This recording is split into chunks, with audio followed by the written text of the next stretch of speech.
The peaceful morning sun shone through the windows of the Thompson household in the quiet suburb of Cedar Grove. Marcus Thompson, a bright-eyed 12-year-old boy with deep brown skin and a sharp mind, sat at the kitchen table, his chessboard perfectly arranged before him. His mother, Lisa Thompson, rushed around gathering her things for work. "Remember, Marcus, lock the doors after I leave," Lisa said, adjusting her nurse's uniform. "And don't forget to eat your lunch. I left it in the fridge." Marcus nodded, his attention focused on the chess pieces. He was practicing for the upcoming state championship, where he would be the youngest competitor. His fingers moved the pieces with careful precision, each move calculated and purposeful. "I'll be home by 6, Lisa called out, grabbing her car keys. "Call me if you need anything." After his mother left, Marcus continued his chess practice. He didn't notice the white van that had been parked across the street for the past hour. Inside sat James Reeves, a man with weathered features and cold eyes, watching the house through tinted windows. Reeves had been observing the Thompson house for 3 weeks. He'd seen Lisa leave for work each morning, noticed Marcus staying home alone during summer break, and assumed the boy came from a single-parent household. In his mind, this made Marcus an easy target. What Reeves didn't know was that he was about to make the biggest mistake of his life. At exactly 10:30 a.m., Reeves put his plan into action. He walked up to the front door wearing a fake utility company uniform and carrying a clipboard. When Marcus answered his knock, Reeves spoke in a friendly tone. "Hey there, buddy. We got reports of a gas leak in the area.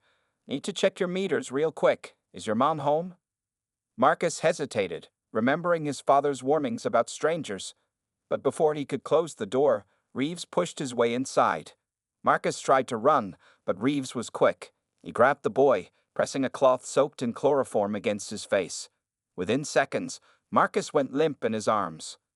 Mrs. Wilson, the elderly neighbor next door, noticed something odd through her kitchen window. She saw a man carrying what looked like a sleeping Marcus to a white van. Her arthritic fingers fumbled with her phone as she tried to call the police, but by the time she got through, the van was already turning the corner at the end of the street. The neighborhood erupted into chaos within minutes. Police cars arrived with sirens wailing, and officers began questioning neighbors and securing the crime scene. Lisa received the devastating call at work and rushed home, her heart pounding with fear for her only child. The local police worked quickly, gathering security footage from nearby houses. They found several cameras had captured the white van, but the license plate was covered with mud. Officer Rodriguez, the lead investigator, noticed something peculiar about Marcus's room when they searched it. The boy's room was unusually organized for a 12-year-old. Books were arranged by subject, his chess trophies displayed neatly on shelves. But what caught Rodriguez's attention was a small notebook open on the desk. Inside were detailed notes about the van that had been parked outside their house, including dates and times. Marcus had noticed something wasn't right but hadn't told anyone. Meanwhile, Reeves drove the van toward the outskirts of town, feeling satisfied with how smoothly the kidnapping had gone. The boy was still unconscious in the back, secured with zip ties. Reeves made a call on his burner phone. "Package secured," he said gruffly. "Moving to location 1. What Reeves didn't notice was the small chess piece, a black knight, that had fallen from Marcus's pocket onto the van's floor. It was the same piece that Marcus's father, FBI Special Agent David Thompson, had given him on his 10th birthday. The piece had a tiny GPS tracker embedded inside it, a precaution that would soon prove invaluable. As the van disappeared into the network of highways leading out of town, the local police were about to discover something that would change everything. When they ran the Thompson address through their database, a special FBI alert popped up. Officer Rodriguez's face went pale as he read the screen. "Call the chief," he said to his partner. "We need to tell him whose son was just taken. This isn't just any kidnapping case anymore. This is about to become the biggest manhunt this state has ever seen." The next few hours would prove just how catastrophically wrong Reeves's assumption about his target had been. The quiet, chess-playing boy he kidnapped wasn't just any child. He was the son of one of the FBI's most decorated agents, and a massive response was about to begin. Special Agent David Thompson was finishing a briefing at the FBI field office in Washington, D.C., when his phone buzzed. The moment he saw the local police chief's number, his heart stopped. He had always feared this call might come one day. "Agent Thompson," the chief's voice was tense. There's been an incident at your home. Your son Marcus. He's been taken. The room fell silent as David's phone clattered to the floor. His colleagues watched as the usually composed agent's face turned ashen. Within minutes, the entire office was mobilizing. David's hands trembled as he put on his bulletproof vest, his mind racing with terrible possibilities. "Get me a helicopter now," he ordered, his voice steady despite his inner turmoil. "And I want every available agent on this. The kidnapper doesn't know it yet, but he just started a war." As David rushed to the helipad, his partner of 8 years, Agent Sarah Martinez, fell in step beside him. "I've already contacted all our informants," she said. "And the cyber team is tracking every camera in a 50-mile radius of your house." The helicopter ride felt endless. David stared at a photo of Marcus on his phone, a recent one from his chess tournament victory. Memories flooded his mind, teaching Marcus self-defense moves, showing him how to memorize details quickly, practicing emergency scenarios. Had it been enough? At the Thompson house, Lisa was sitting on the couch, surrounded by police officers when she heard the helicopter. She ran outside just as David jumped out, the helicopter's blades still whirring above. "David," she cried, falling into his arms. "Our baby. They took our baby." David held her tight, his jaw clenched. "We'll find him, Lisa. I promise you that." He looked at the assembled police officers. "I want everything you have. Now." Inside, Officer Rodriguez showed David the security footage. David's trained eyes caught details others had missed. The kidnapper's slight limp, a small tattoo on his neck, the way he favored his right side. "Run facial recognition on every frame," David instructed. "And get me the paint analysis from the van scrapes on the curb. I want to know the exact model and year." His phone rang. It was the FBI lab. "Agent Thompson, we found something. The van's mud wasn't natural. It was deliberately mixed with oil to obscure the plates. But we got a partial number from a reflection in a window." David's team worked with incredible speed. Within hours, they had a name: James Reeves, a small-time criminal with connections to a larger trafficking network. The same network David had been investigating for months. "This isn't random," David realized, his blood running cold. "But they didn't know Marcus was my son. They thought he was an easy target." In his office at the local police station, David set up a command center. Maps covered the walls, and dozens of agents coordinated search efforts. Lisa watched as her husband transformed from a worried father into the legendary FBI agent his colleagues knew him to be. "Reeves has a sister in Millbrook," an agent reported. "Property records show she owns an abandoned warehouse." "Get tactical teams there now," David ordered. "But maintain distance. I don't want them spooked. And check every property connected to his known associates." As evening approached, David received another call. A gas station attendant had spotted the white van. The security footage showed Reeves buying supplies, and something else that made David smile for the first time that day. "Marcus knocked over the coffee display," he said, watching the footage. "He's leaving us breadcrumbs. That's my boy." The gas station was 30 miles north, in the direction of several known trafficking safe houses. David gathered his team for a briefing. "Listen up," he addressed the room full of agents and officers. "The kidnapper doesn't know it yet, but he just made 3 critical mistakes. 1, he took the son of an FBI agent. 2, he took my son. And 3, David's voice became deadly quiet. He took a boy who's been trained since he could walk to handle exactly this situation." As night fell, David looked at the evidence wall, his determination stronger than ever. Somewhere out there, his son was following his training, staying strong, leaving clues. And David was going to follow every single one until he brought Marcus home. "Time to show them why you don't take an FBI agent's child," he whispered, loading his weapon. The hunt was just beginning, and James Reeves was about to learn the true meaning of fear. Marcus Thompson slowly opened his eyes in a dimly lit room. The chloroform's effects were wearing off, but he remembered his father's training. "If you ever wake up in a strange place, pretend to still be unconscious.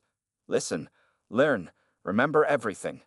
Through barely open eyes, Marcus observed his surroundings. He was lying on an old mattress in what appeared to be a basement.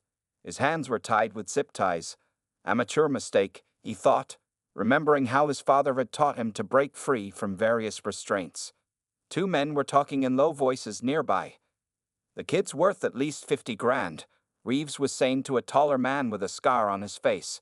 "Single mom, nurse's salary. She'll empty her savings, maybe even take out loans." The scarred man, who Marcus heard being called Tommy, looked worried. "Something feels off about this one, James. The house, the neighborhood, it was too nice for a single nurse's salary." Marcus focused on memorizing their voices, their movements, any distinguishing features. His father's words echoed in his mind. "Details save lives, son. Count the stairs, remember the sounds, notice the smells." He could smell motor oil and damp concrete. Through a tiny window near the ceiling, he caught glimpses of trees. A train whistle sounded in the distance, 3 long blasts.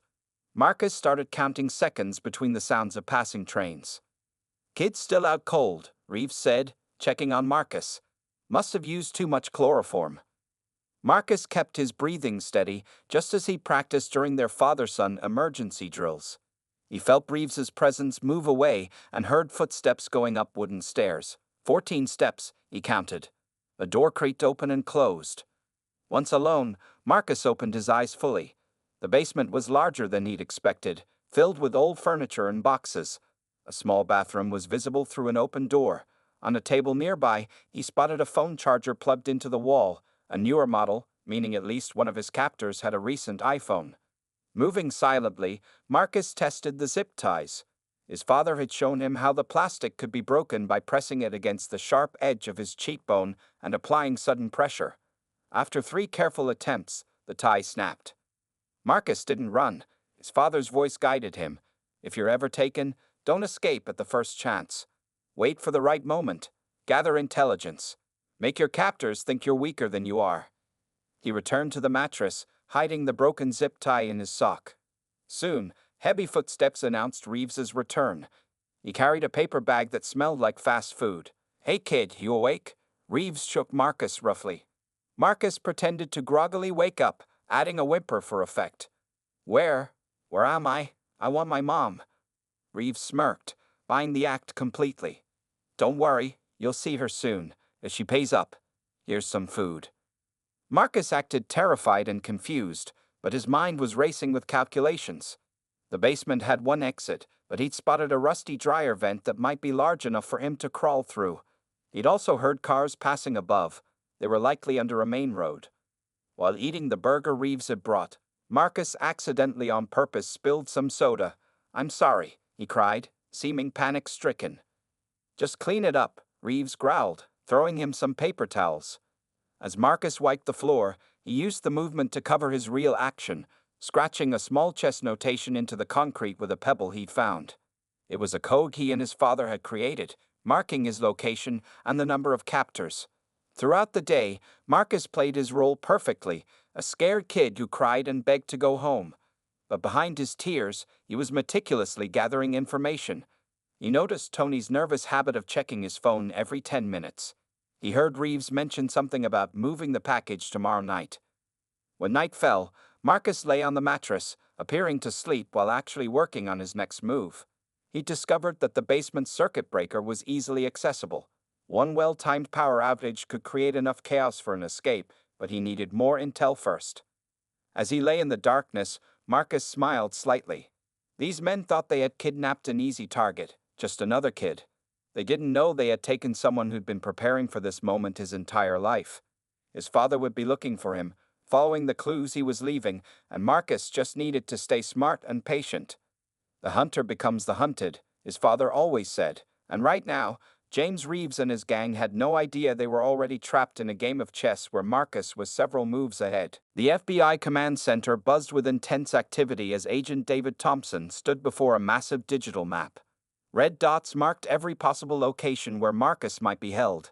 His team had been working non-stop for 18 hours, fueled by coffee and determination. "We got something." Agent Martinez burst into the room, waving a tablet.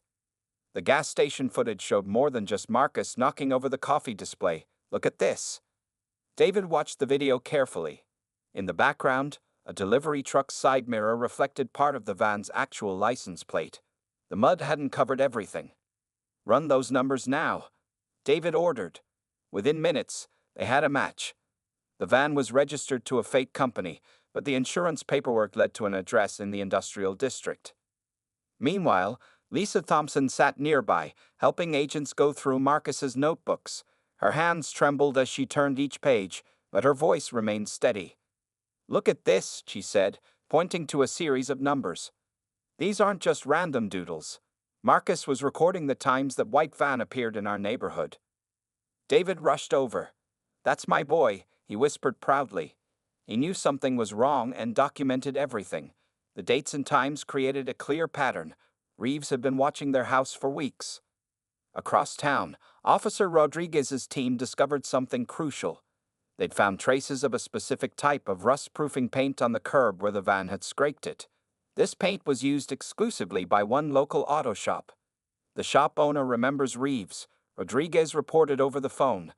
"Says he's been doing work for a guy named Tony Scaletta. We ran the name. He's got connections to 3 properties in the area." David's team mobilized quickly. SWAT teams were dispatched to each location, maintaining radio silence to avoid tipping off the kidnappers. Thermal imaging drones flew overhead, scanning for signs of life. Agent Thompson called one of the tech analysts. "We've got movement at the second location. The thermal signatures show 2 adults and a smaller figure in what appears to be a basement." David studied the heat signatures carefully. The smaller figure was moving in a peculiar pattern, pacing exactly 4 steps, pausing, then 4 steps back. It was a chest opening sequence he taught Marcus. "That's him," David said confidently. "He's telling us he's there, but we need to be smart about this. If they sense us coming, they might hurt him or move him." The team gathered around as David outlined the rescue plan. They would cut power to the entire block under the guise of a transformer failure. SWAT teams would move in using night vision equipment, while a helicopter with a spotlight would provide distraction from above. Lisa grabbed David's arm before he left. "Bring our son home," she said, her eyes fierce with determination. As the teams moved into position, Agent Martinez monitored the kidnappers' cell phone activity. "They're getting nervous," she reported. "Lots of calls to burner phones. They know something's not right." Inside the surveillance van, David watched the thermal images intently. The smaller figure, Marcus, was still moving in chess patterns. Then something changed. Marcus's heat signature moved toward what appeared to be an electrical panel. "He's going for the circuit breaker," David realized. "He's creating a diversion for us. Everyone move now." Suddenly, the entire block went dark. Inside the house, chaos erupted. The kidnappers' heat signatures moved frantically while Marcus's remained eerily still, just as he'd been taught. "All teams, go, go, go," David commanded. SWAT teams breached every entrance simultaneously. The helicopter's spotlight illuminated the scene as agents swarmed the building. Through his earpiece, David heard the coordinated movement of his teams. "First floor clear. Second floor clear. Movement in the basement." David's heart pounded as he approached the basement door with his team. This was the moment everything had led to. His son was just behind that door, and the men who took him were about to learn the true meaning of justice. FBI, on the ground now. The basement door burst open, and David Thompson led the charge into the darkness, ready to bring his son home and make James Reeves regret the day he ever chose the wrong child to kidnap. In the pitch-black basement, Marcus Thompson stood perfectly still near the circuit breaker, counting seconds in his head. The darkness filled the room with panic-stricken shouts from his captors. Everything was going according to his plan. "What happened to the lights?" Tommy screamed, stumbling over furniture. "Find the kid," Reeves shouted back, his voice betraying his growing fear. The sound of items crashing and bodies bumping into walls echoed through the darkness. Marcus smiled slightly, remembering the countless blackout drills his father had run with him. "In darkness, stun, stay still. Let them move. Let them make noise. Let them make mistakes." His father's words guided his every action. Above, he could hear the faint sound of helicopter blades. His heart leaped. He recognized the specific chopper sound from his father's FBI unit. But Marcus stayed focused, knowing his role wasn't finished yet. "The kid's gone," Reeves yelled, his flashlight beam dancing wildly across the basement walls. "Tommy, check the stairs. You couldn't have gone far." Marcus had positioned himself strategically. In the confusion, he'd managed to move several pieces of furniture to create obstacles between himself and the kidnappers. He could hear Tony cursing as he tripped over a chair Marcus had carefully placed in his path. Upstairs, the sound of breaking glass and heavy boots told Marcus that rescue was imminent. But he remembered his father's warning. The most dangerous moment in any rescue is the confusion when help arrives. Stay smart until you're actually safe. Reeves was getting more desperate by the second. Something's wrong, he muttered, trying to call someone on his phone. This isn't just a power outage. Marcus could hear the fear in Reeves's voice, the same fear he'd been carefully cultivating over the past day. He played the role of a terrified, helpless child while secretly observing their routines, habits, and weaknesses. Now, those observations were paying off. The basement door burst open, flooding the stairwell with tactical flashlights. FBI, don't move. The commanding voice that Marcus knew so well rang out through the darkness. Dad, Marcus whispered to himself, but he didn't run toward the voice. Instead, he stayed still, just as he'd been taught. The basement erupted into chaos as FBI agents poured down the stairs. On your knees. Hands where we can see them. The agents' voices overlapped as they secured the room. Reeves, realizing too late who he'd actually kidnapped, made a desperate attempt to run. He darted toward the small bathroom, only to trip over a stack of boxes Marcus had quietly repositioned earlier. James Reeves, David Thompson's voice cut through the chaos like steel. You took my son. Big mistake. The sound of handcuffs clicking shut echoed in the darkness. Only when an agent's flashlight beam found him did Marcus finally move. Clear, we got the boy, the agent called out. Dad? Marcus called, his voice steady. Marcus. David rushed forward, quickly checking his son for injuries. Are you hurt? No, sir, Marcus replied calmly. I followed protocol, gathered intelligence, left clues, and created confusion for the extraction. David hugged his son tightly, pride mixing with relief. You did everything perfectly, son. As the lights flickered back on, the scene became clear. Reeves and Tony were both handcuffed and surrounded by agents. The basement, which had seemed so threatening in darkness, now looked small and shabby in the bright tactical lights. Agent Thompson, Martinez called out, you need to see this. She pointed to the walls where Marcus had been secretly documenting everything.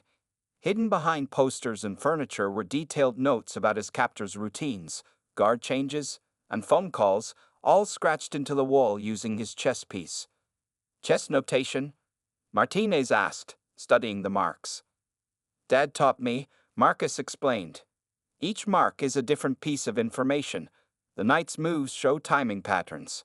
The bishop's diagonals show entry and exit routes. The FBI evidence team photographed everything, amazed at the detailed intelligence Marcus had gathered. What looked like random scratches to others was a complete tactical breakdown of his captor's operation. As they climbed the stairs to freedom, David kept his arm around his son's shoulders. You know, Marcus, he said quietly, you might have a future in the FBI yourself. Marcus smiled, but his eyes were serious. Maybe. But first, can we finish our chess game from yesterday? I was about to checkmate you. David laughed, the sound full of relief and pride. His son hadn't just survived. He turned his kidnapping into a strategic game and won. Above them, the night sky was filled with flashing police lights and the whir of helicopter blades, celebrating their victory. The FBI interrogation room was cold and stark as James Reeves sat handcuffed to the table, his face pale with the realization of what he'd done. Across from him, Agent David Thompson sat silently, his dark eyes never leaving the man who had dared to take his son.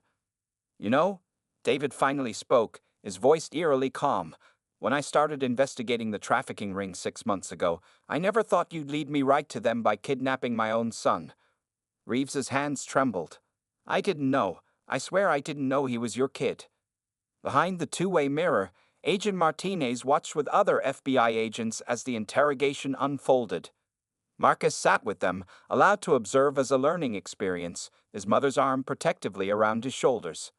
The house, David continued, laying out photographs. The timing, the planning. You thought you were so careful, didn't you? He spread out Marcus's detailed notes from the basement walls. But my son was recording your activities weeks before you took him. Reeves stared at the chess-coded notes in disbelief. He's just a kid. A kid who's been trained by one of the FBI's top agents since he could walk. David corrected him. Now, let's talk about Tony Scaletta and the rest of your operation. In another interrogation room, Tony was already cracking under pressure. Agent Martinez's tablet showed the live feed of his confession, detailing locations, names, and dates of their trafficking operations. Mom, Marcus whispered, watching both interrogations with keen interest. Dad's using the same technique he taught me in chess, pressure one piece to expose another's weakness. Lisa hugged her son closer, amazed at his composure. Other kids might have been traumatized, but Marcus was analyzing the situation like the strategic thinker his father had trained him to be. Back in the interrogation room, Reeves was beginning to understand the full scope of his mistake. The whole thing was a trap, he muttered. The kid, the clues, the rescue. No. David leaned forward, his voice sharp. You made a choice to take an innocent child. The fact that he outsmarted you, that he helped us dismantle your entire operation, that's just justice with a sense of irony. The evidence was mounting by the minute. FBI teams were raiding locations across 3 states based on information from Tony's confession and Reeves' phone records. The trafficking ring was falling apart like a house of cards. Marcus watched as his father expertly maneuvered through the interrogation, just like their chess games at home.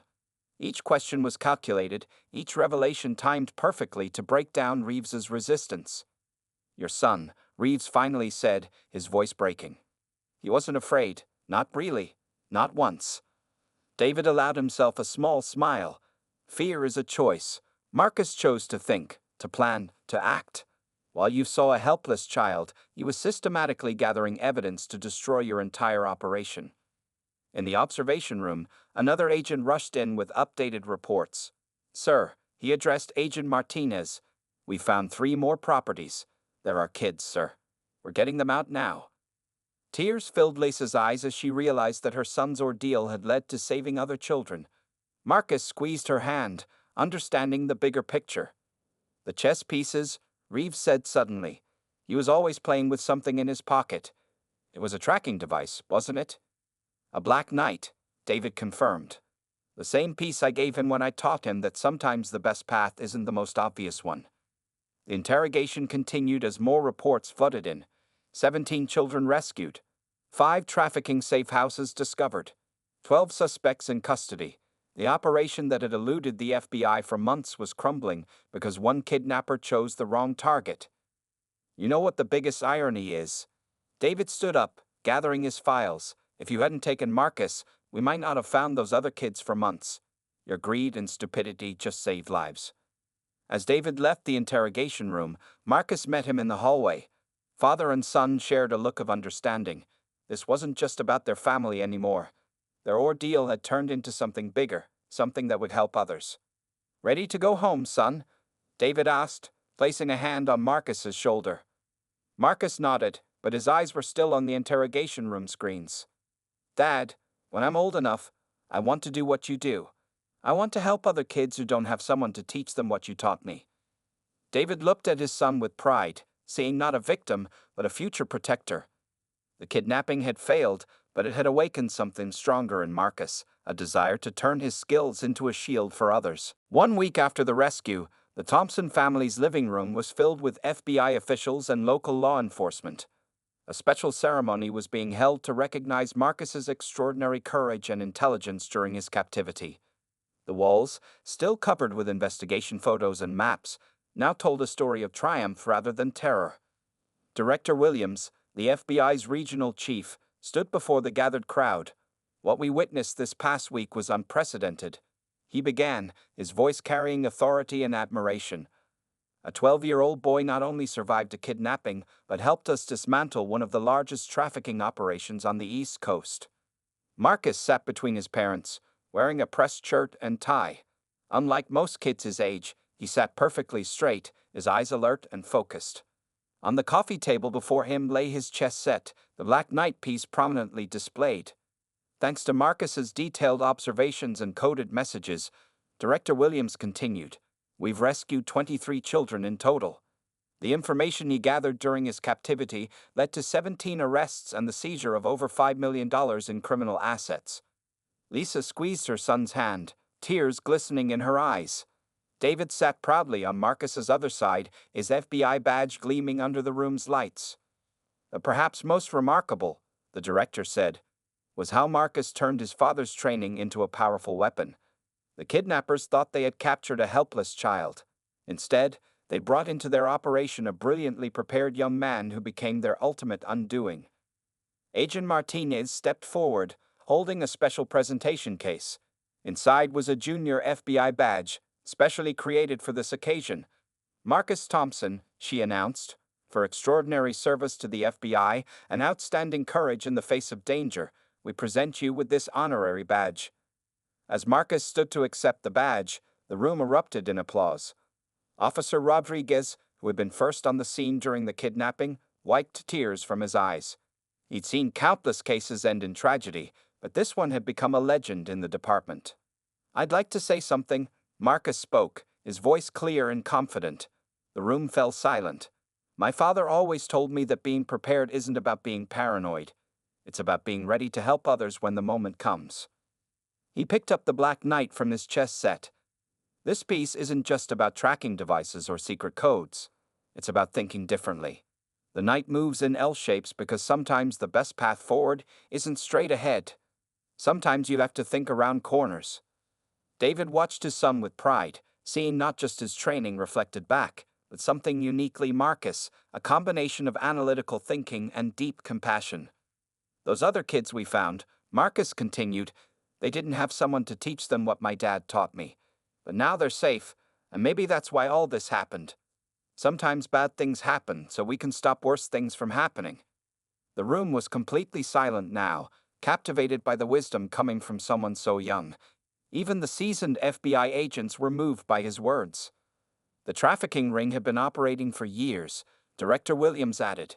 We had bits and pieces but could never put it all together. It took a 12-year-old chess player to show us what we were missing. After the ceremony, as agents and officers mingled, eating cake and sharing stories, Marcus sat with his father at his chess table. Dad, he said, setting up the pieces, I've been thinking about what happened. When I was in that basement, I wasn't just using what you taught me about survival. I was using what you taught me about chess. David raised an eyebrow, intrigued. How so? In chess, every piece has value beyond its obvious moves. The kidnappers only saw what they wanted to see, a kid who played chess. They never realized that the chess player was actually playing them. Lisa joined them, placing a hand on each of their shoulders. Like father, like son, she said softly. The room gradually emptied, leaving the family together. The wall of investigation photos would soon come down, the maps would be filed away, but something permanent had changed. Marcus Thompson was no longer just a gifted chess player or an FBI agent's son. He had become a symbol of how preparation, intelligence, and courage could turn a potential tragedy into a triumph of justice. As night fell, father and son continued their chess game, but now they played as equals. Each move carried the weight of shared experience, each strategy shaped by lessons learned in the most challenging game of their lives. 6 months after the kidnapping, the Thompson case had become required study material at the FBI Academy in Quantico. On a bright autumn morning, David Thompson stood before a class of eager recruits, with Marcus by his side as a special guest speaker. What you're about to learn, David began, gesturing to the large screen behind him, isn't just about a kidnapping. It's about how preparation and intelligence can turn the tables on any criminal enterprise. The classroom was packed. Every recruit had heard whispers about the 12-year-old who had outsmarted a trafficking ring. Now they were seeing him in person, standing confidently beside his father in a crisp blue suit, a chess piece turning slowly in his fingers. First, David clicked to a diagram of the basement where Marcus had been held. Let's look at how a young boy's chess notation became the key to dismantling a criminal organization that had eluded us for years. Marcus stepped forward, his voice steady as he addressed the future FBI agents. Chess taught me that every move has consequences, he explained, pointing to his markings on the basement walls. When I documented their patterns using chess notation, I wasn't just recording information, I was mapping out their entire operation. The recruits leaned forward, fascinated as Marcus demonstrated how he had turned chess moves into a sophisticated code. Bishop's movements represented escape routes. Pawn formations showed guard rotations.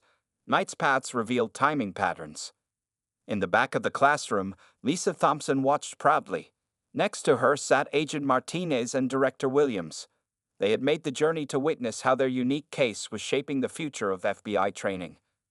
The kidnappers made 3 critical mistakes, Marcus continued, now fully engaged in teaching. They underestimated their target, they didn't verify their information, and they forgot that sometimes the person you think is the weakest can be the strongest. A recruit raised her hand. How did you stay so calm during the ordeal? Marcus smiled. My father taught me that panic is the enemy of clear thinking. Instead of being afraid, I turned my situation into a chess game. Every moment was a move, every observation a piece on the board. David watched his son with pride as Marcus walked the recruits through his methodology. The boy who loved chess had become an inspiration to hardened law enforcement professionals. Because of what we learned from this case, David explained, the FBI has developed new protocols for protecting agents' families and training their children. We call it the Thompson Protocol. The presentation shifted to show the larger impact of the case. Photos appeared of the rescued children, the arrested traffickers, and the seized assets. Marcus's chess-coded notes had led to operations in 12 states, breaking up 3 major trafficking rings. But the most important lesson, Marcus said, holding up his Black Knight piece, is that knowledge is power. My father didn't just teach me self-defense or survival skills. He taught me to think, to observe, to understand. That's what saved me, and helped save others. After the presentation, recruits gathered around Marcus, asking questions and taking notes. Many couldn't believe that someone so young had accomplished so much under such pressure. You know, Director Williams said quietly to Lisa, your son has inspired a whole new generation of agents. We've already incorporated chess strategy into our tactical training programs.